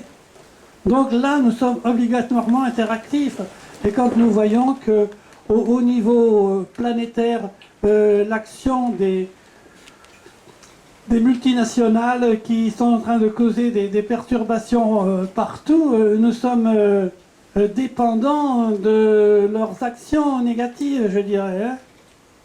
Donc là aussi, nous pouvons utiliser des outils, et justement, je vais vous demander d'en utiliser un tout à l'heure, afin de protéger la planète et de protéger aussi notre environnement.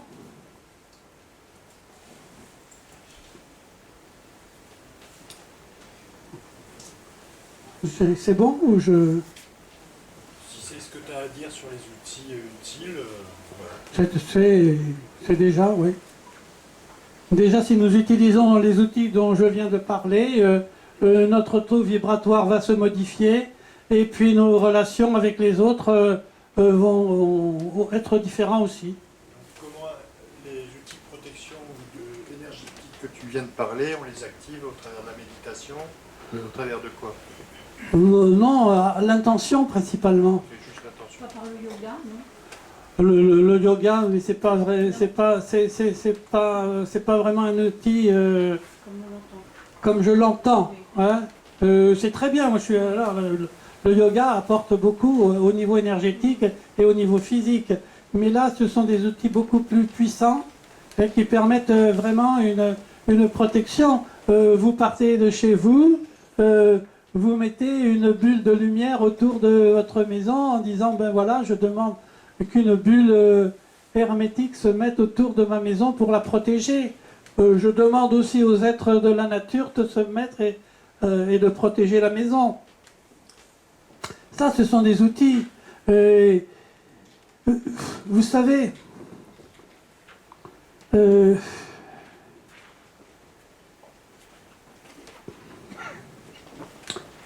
des amis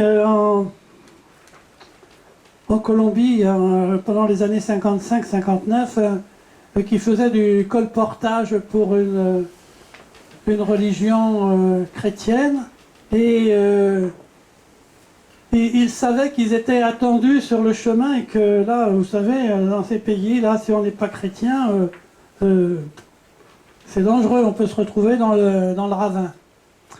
Eh bien, ils les attendaient dans un passage, hein, et donc ces colporteurs sont passés, et juste au moment où ils sont passés, il y a eu un peu de brume qui s'est mis en place, et on ne les a pas vus.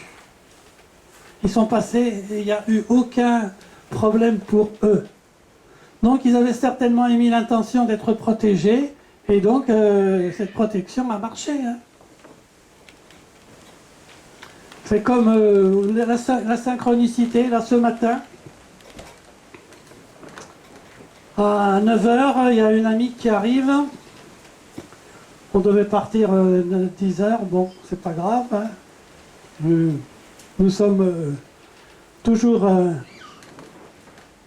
prêts à recevoir toute personne qui se présente. Et je prends toujours le temps qu'il faut pour que je réponde à ses attentes et lui apporter mon amour et de la compassion. Et donc elle me dit, figure-toi que je voulais acheter une grange là, et puis ma copine elle vient de l'acheter. Alors je suis vraiment déçu, je sais pas, franchement c'est pas gentil de sa part, bon, mais enfin c'est une grange qui était au bord d'un petit ruisseau, et puis ce petit ruisseau il déborde de temps en temps. Ah bon? Je dis écoute, là ici à 50 mètres de la maison, il y a une grange. Le monsieur est âgé, je pense qu'il n'utilise plus, il y a un bout de jardin, c'est ce que tu cherches aussi. Donc, elle me dit, c'est la grange où je me suis juste arrêté devant, en venant chez toi. Je dis oui, si c'est ça, oui. Bon, on continue, on n'était pas prêts, on se prépare. 10 minutes après, elle revient. Et elle revient avec des légumes du jardin en disant, tiens, je t'apporte des légumes du jardin. Et puis tu sais, quand je suis arrivé devant la grange, j'ai regardé, et il y avait un monsieur qui était là et qui me dit, tiens, justement, je voulais te voir, parce que il y a un atelier à faire, je voudrais que tu y participes. Et donc, c'était le premier adjoint de la mairie. Et elle lui demande, elle lui dit, mais écoute, cette grange-là, moi, ça m'intéresserait, parce que je veux faire un atelier, de pouvoir l'acheter. Est-ce que tu connais qui est-ce qui a cette grange? Il lui dit, écoute, il y a 3 minutes que je viens de voir le propriétaire. La dernière personne que j'ai vue, c'est le propriétaire. Alors, écoute, on se donne rendez-vous lundi et puis on voit le problème. Donc, le fait d'avoir émis l'intention et de laisser faire les choses, en 10 minutes, le problème a commencé à se mettre en route. Parce que on a utilisé un outil aussi qui est l'intention d'émettre l'intention que le chemin nous soit montré pour que nous puissions aller dans une direction qui est la meilleure pour nous. Et non pas nous dire, bon ben voilà, j'ai envie de faire ça, ça me plaît, je le fais, et puis 6 mois après, ça marche pas, je me suis planté, j'ai perdu du temps, j'ai perdu de l'argent, j'ai tout perdu. Si on avait demandé avant, voilà, qu'est-ce qui serait le mieux pour moi? Est-ce que je peux recevoir l'aide, les conseils, et puis avec un peu de vigilance, je vais m'apercevoir de ce que l'on me montre. Donc, dans ce cas-là, nous allons beaucoup plus directement résoudre le problème que nous avons. Ça aussi, c'est un outil.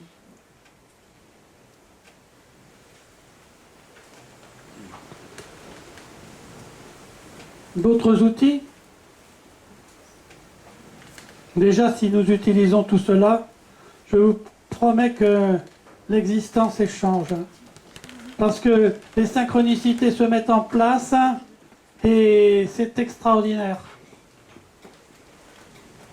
Mais moi, je voudrais repréciser une chose dans le yoga. J'en ai fait. Et on avait un quart d'heure de méditation et on travaillait sur les chakras. Ouais. Hein, donc, par système de la respiration, Ouais, etc. Il n'y a pas que le côté physique. Hein, Oui, oui, là, oui. je voudrais le préciser quand même. Hein. Absolument. Il n'y a pas que l'hatha yoga. Hein, dans le yoga, Ouais. on peut aussi travailler sur les chakras.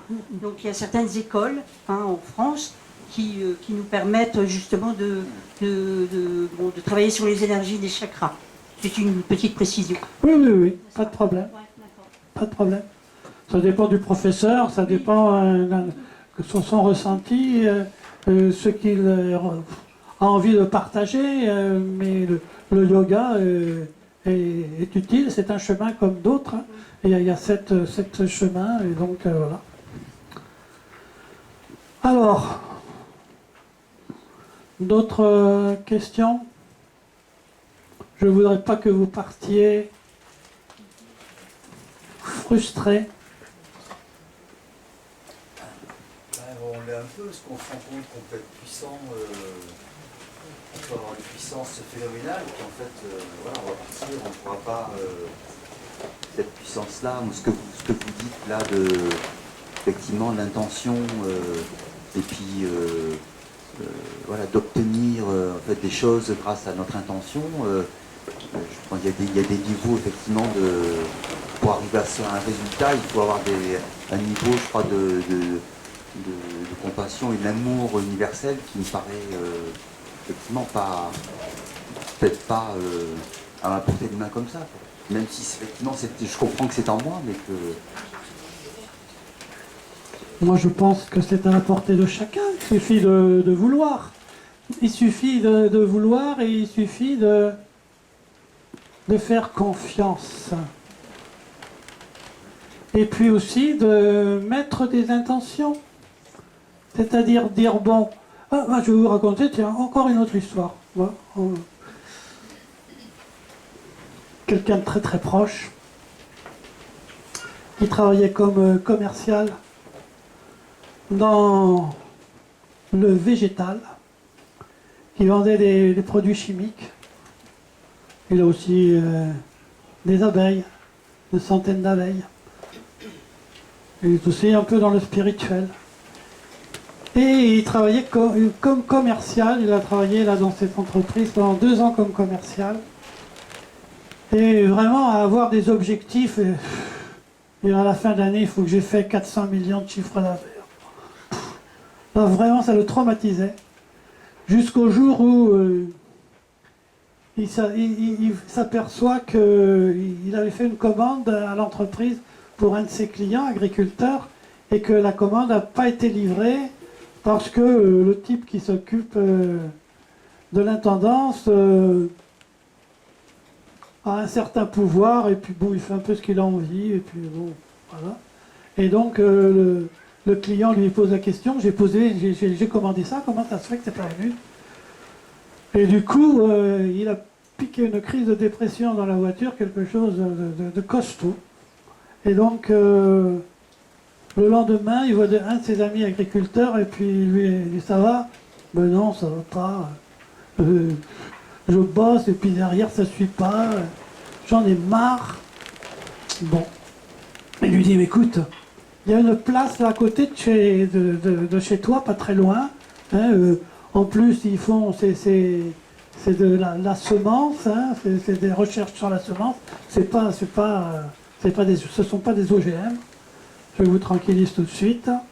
Et bon, ben, pourquoi pas. Il dit, tu vas voir le responsable. Donc il va voir le responsable. Le responsable lui dit, ouais, mais vous avez un curriculum vitae qui est un peu trop costaud. Nous, on ne va pas pouvoir vous payer au prix que vous méritez. Bon, enfin, néanmoins, il faut que vous fassiez 300 km. Je vais essayer de vous prendre rendez-vous auprès du responsable des ressources humaines. Bon, il va auprès du responsable des ressources humaines. Il avait appris à discuter là pendant des heures avec les commerciaux, et là, il baratine pendant 2 heures le responsable des ressources humaines, et il lui dit, je parle peut-être un peu trop, non, continuez. Il dit, oui, ça va être difficile de vous payer, mais enfin, bon, néanmoins, je vous rends une réponse. Il lui rend une réponse, et oui, on vous embauche. Vous aurez vos RTT, vous aurez un 13e mois, et puis bon, vous dirigez votre équipe comme vous voulez. Et bon, c'est bon. Donc il commence son travail, la première paye, avec le 13e mois qui répartissent mois par mois, et ça faisait exactement le même montant que ce qui touchait auparavant. Et en 1 mois ou 2, le problème a été résolu. Il avait changé d'entreprise, il avait retrouvé une entreprise qui lui convenait. Ça s'est fait, mais alors je dirais, vulgairement, les doigts dans le nez. Parce que c'était le moment, parce qu'il avait il avait eu l'intention de partir, c'était vraiment quelque chose qui l'explosait, je pourrais dire. Et là, le chemin lui a été donné tout de suite. Bon, il ne faut peut-être pas arriver toujours à ce terme, à dire attendre que j'explose pour que ça se passe bien. Mais vous savez, là-haut, ils disent toujours demandez. Vous connaissez peut-être l'histoire là, d'un Italien qui va à l'église toutes les semaines et qui dit, il prie, Seigneur, faites que je puisse gagner au loto. Alors il fait ça pendant 1 mois, 2 mois, 3 mois. Et au bout de 3 mois, le Seigneur lui dit, et alors, quand est-ce que tu vas jouer au loto? Voilà, c'est ça, demandons. Ce n'est pas seulement nos outils, mais c'est aussi des outils qui sont là-haut, qui peuvent nous aider avec les énergies, ils peuvent faciliter les rencontres, faciliter tout.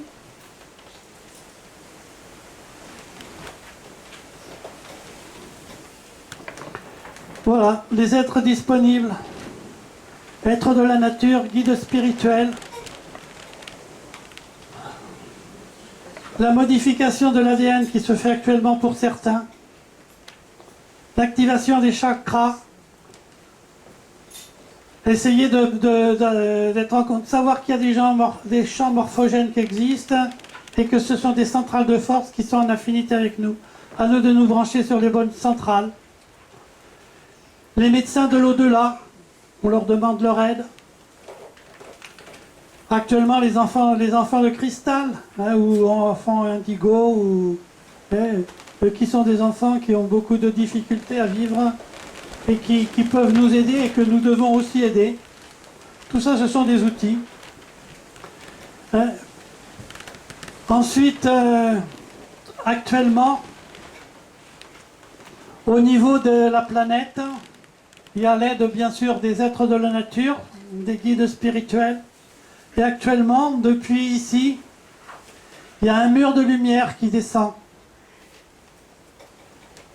qui purifie et qui nettoie tout au fur et à mesure. Et il est en train actuellement d'arriver à proximité de la Terre. Et mettre l'intention d'augmenter notre taux vibratoire pour pouvoir être en harmonie avec ce mur. Pour activer les chakras de la Terre.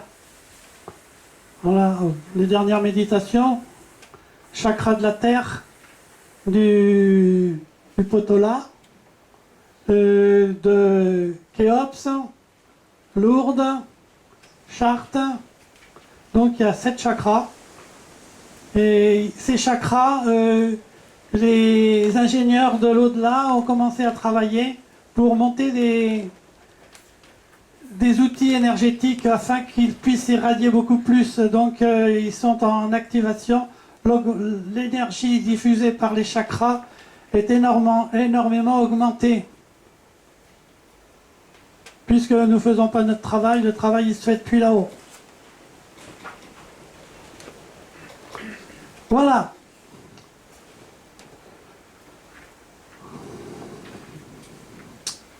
On m'a demandé de partager ceci avec vous. Je vais vous le lire. C'est une méditation de jeudi soir. Nous avons travaillé sur les chakras, on s'est mis en énergie, et voilà. Se présente à nous un très grand géant de pierre, guerrier de lumière. Il nous dit « N'ayez pas peur », et puis le texte qui suit. La personne qui reçoit, qui était donc avec mon épouse et moi, nous a dit la chose suivante. « J'ai été mise en contact de suite avec la terre-mère. Je voyais un accouchement, un sexe béant, un enfant qui sortait. C'était l'enfant de la terre. Il y avait des êtres féminins qui s'occupaient de l'enfant avec beaucoup de douceur, de joie et d'émotion. Et j'entendais taper fort, très fort. Autour, il y avait le géant de la pierre qui m'appelait et qui disait « Je veux parler, je veux parler, je veux parler ». Alors il a fallu qu'on fasse une construction hystérique pour pouvoir entrer en contact avec lui parce qu'on n'arrivait pas à avoir le même taux vibratoire.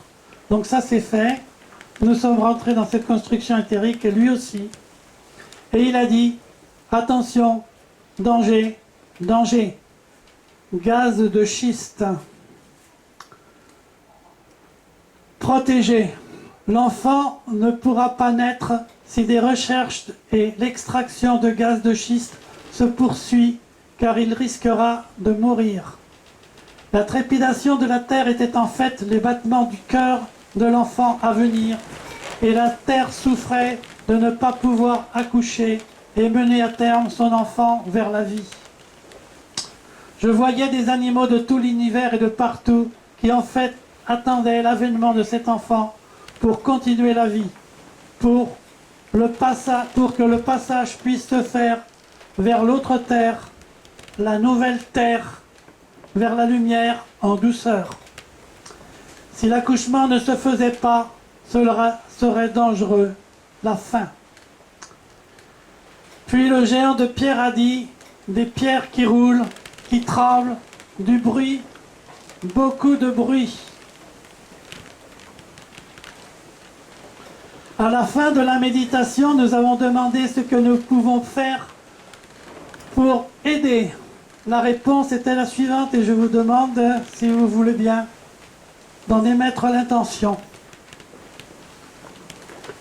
Émettez l'intention de l'arrêt de la prospection et de l'exploitation du gaz de schiste. Visualisez l'accouchement et l'enfant afin que cette naissance puisse se réaliser dans les meilleures conditions. L'enfant s'est alors rendormi confiant dans le ventre de sa mère et le géant de pierre s'est tranquillisé. J'ai eu une information supplémentaire hier. Les foreuses percent l'enveloppe placentaire de la terre, mettant en danger la vie de l'enfant.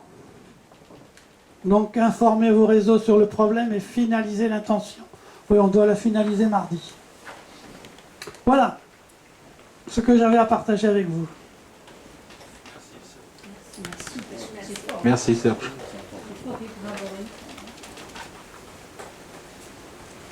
Si vous avez d'autres questions. Je vous écoute. J'ai essayé de vous écouter au mieux. Je suis vraiment là pour vous, avec beaucoup de joie, avec beaucoup de plaisir et avec beaucoup d'émotion.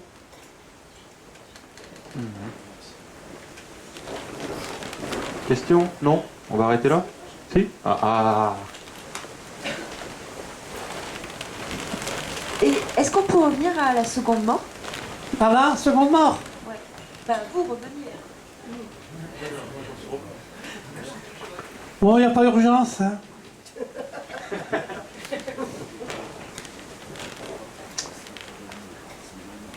Donc, la première mort, c'est la mort physique que nous avons vécue de nombreuses et de nombreuses fois. Pour ceux qui croient à la réincarnation, ceux qui n'y croient pas l'ont vécu aussi, mais n'en ont pas conscience et ils ne veulent pas en prendre conscience. La seconde mort, c'est-à-dire que nous ne sommes pas sur le chemin. Nous avons utilisé notre libre arbitre pour être en dehors des lois. À partir de ce moment-là, nous sommes broyés par les meules de l'univers et nous allons vers la décomposition. Une décomposition très douloureuse. On commence à perdre tout ce qui est matériel en nous. Qui est encore matériel parce que nous avons déjà perdu notre corps physique. Donc nous allons perdre l'enveloppe suivante, puis l'enveloppe supérieure, puis la deuxième enveloppe si on vient d'en haut, puis la première enveloppe. Nous perdons les unes après les autres nos enveloppes et nous sommes, si je pourrais dire, démembrés. Renvoyé au néant, quelque part. Voilà, il ne reste plus que le noyau, encore un peu de conscience, et notre conscience se désagrège au fur et à mesure. Nous sommes conscients de la deuxième mort. Si nous ne sommes pas conscients de la première mort, dans certains cas, de la deuxième mort, nous en sommes conscients, et nous redevenons un germe d'esprit, un noyau parfaitement inconscient, qui aura à recommencer le périple intégralement, parce que notre noyau est éternel.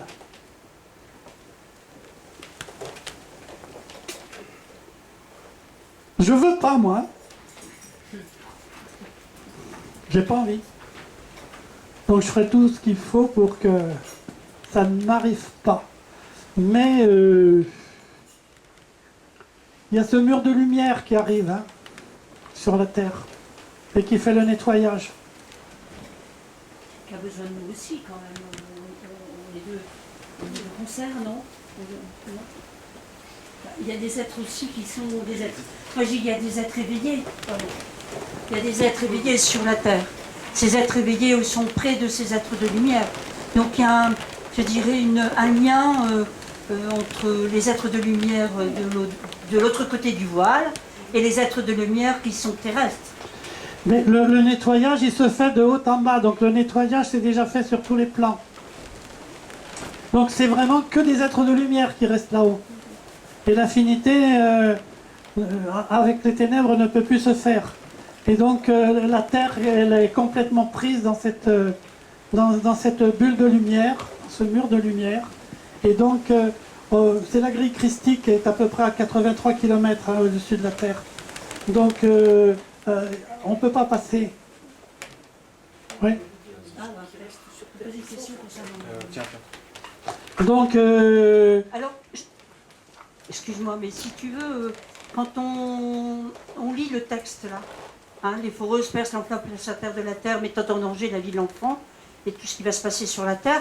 Si ce mur de lumière est là pour nous aider, donc ils peuvent aussi contrecarrer l'exploitation du schiste. Oui, faut émettre des intentions pour que les foreuses tombent en panne. Ah d'accord. Parce que de toute façon, c'est le saut quantique dont on parlait un peu, hein, il faut basculer. Tant que les ténèbres ici sur Terre ont le pouvoir, donc c'est tout ce qui est négatif qui se met en place. Et donc non seulement faut espérer qu'il y ait des êtres lumineux qui vont pouvoir passer, mais en même temps, tous ceux qui sont ténébreux risquent d'aller vers la deuxième mort. Et puis, le cycle de la matière, c'est un cycle comme tous les cycles, c'est-à-dire qu'à partir du moment où nous ne sommes pas dans des plans éternels, la matière commence un cycle,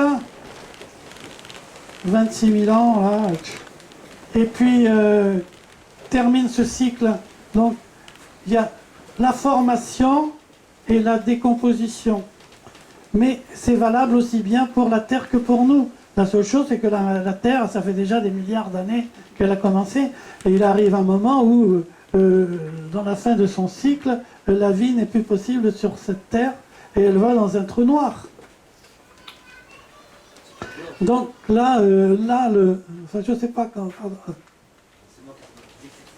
Comment? C'est troublant, ouais. C'est le troublant. Le troublant à l'aller, et c'est troublant comme raisonnement, effectivement. Mais je sais pas qu'est-ce que. Je sais pas comment ça va se passer. Moi, j'étais en train. Je réfléchissais pourquoi j'ai mis cette amende. Est-ce que l'on peut imaginer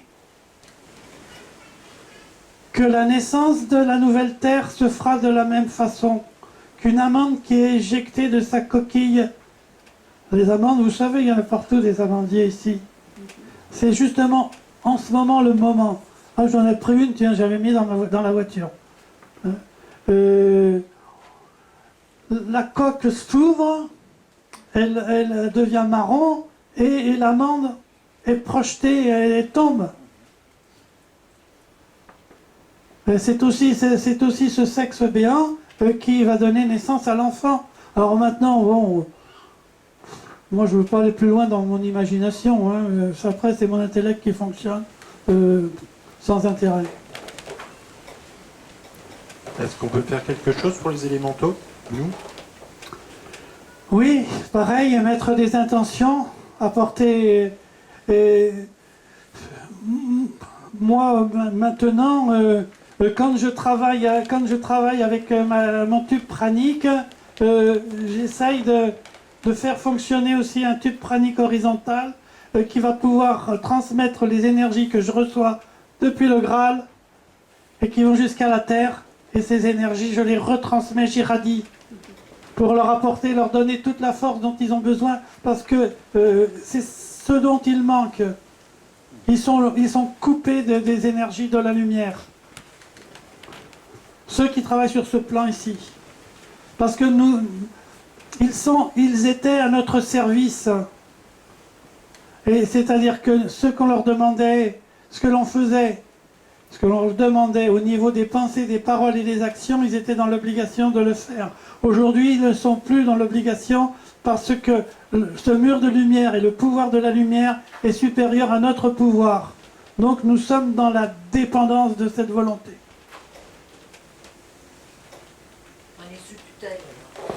Nous sommes sous tutelle, oui. C'est le mot exact, oui. Bon, j'espère que tout ce que je vous ai dit vous a pas trop perturbé. Je pense qu'on va réussir à s'en sortir. Grâce à toi. Faut s'en sortir, oui. Oui, oui. Ouais.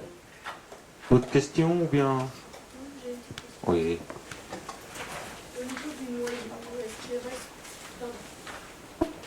Au niveau du noyau, reste-t-il une individuation? Oui, bien sûr. Bien sûr. Parce que là, nous avons compris que la création n'est qu'amour et quelque chose de positif. Donc, je pourrais dire que nous déléguons notre volonté à la lumière. Je peux peut-être expliquer ça autrement. Quand c'est différent de dire que nous n'avons pas le choix, si nous sommes sur Terre, quand nous avons une décision à prendre, nous disons nous n'avons pas le choix, je vais faire ça. Là, c'est le contraire, je dirais. Nous avons le choix, mais nous allons faire ça par amour. Nous savons que nous sommes dans les bonnes vibrations. Nous avons le libre arbitre parce que si il nous semble que le chemin est étroit, là-haut il n'est pas étroit, nous avons toutes les possibilités de développer toutes nos facultés, tous nos dons artistiques et tout ce que nous avons. Nous avons un éventail de possibilités énorme et nous pouvons apporter de l'aide aux autres. Et là, il y a un champ d'action. Mais un champ d'action qui est dans la volonté de la lumière et qui est dans la volonté de la création. Et nous l'acceptons parce que justement, le périple que nous avons fait nous a permis de reconnaître cette volonté et cet amour et cette justesse.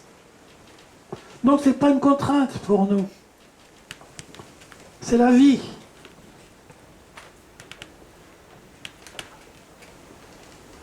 J'ai répondu ?